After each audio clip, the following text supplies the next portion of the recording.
ल तपाईकै पालो, तपाईँ उठ्नु होला। ली क्वान यूलाई सिङ्गापुर दिँदाखेरि ढुङ्गा दिएको थियो, उनले हिरा बनाए।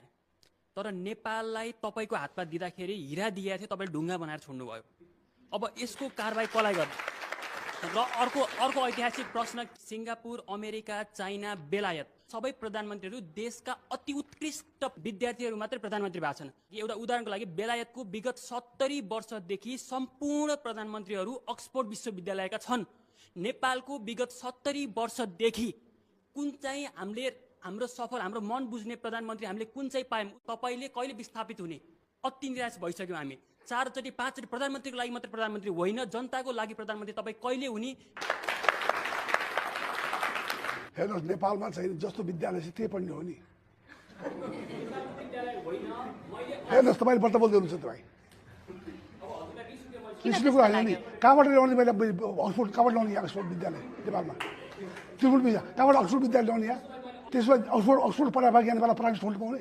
उहाँले इङ्गित गर्नुभएको छ युवाहरूले अथवा देशको लागि सोच्ने प्रधानमन्त्री चाहिँ हाम्रो देशले कहिले पाउँछ र हाम्रो देशले विकासको गति कहिले लिन्छ भन्ने चाहिँ उहाँको प्रश्नको आशय।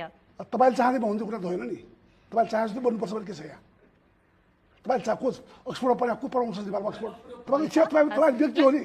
जनताको इच्छा अनुसार भाउ प्राइभेटमा आऊ। म तपाईँको इच्छा अनुसार कुरा म जनताले चुनाव मलाई त्यो जनताले चुनाव होइन। मलाई पार्लियामेन्टमा बहुमत पाए होइन? बहुमत पाएको मान्छे होइन रे, अनि को तपाईँ हुने त?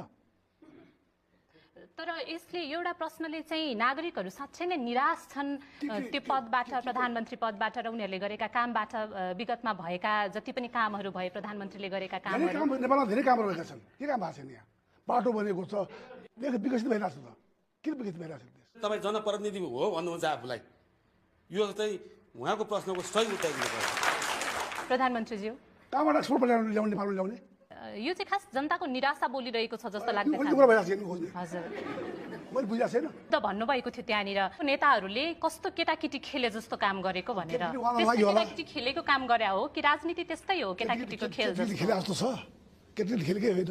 अनि के गरे त? त्यो धेरै कुरा भएको छ, त्यसले किन भएको छैन? के भयो भनिदिनुहोस् न। त्यो आरोप झुट्टा हो उसो भए? के सहमति भएर फिर्ता लिएको हो? भयो के भएको थियो त्यो मैले भन्न चाहन्न। म यहाँ अलिकति भन्नु।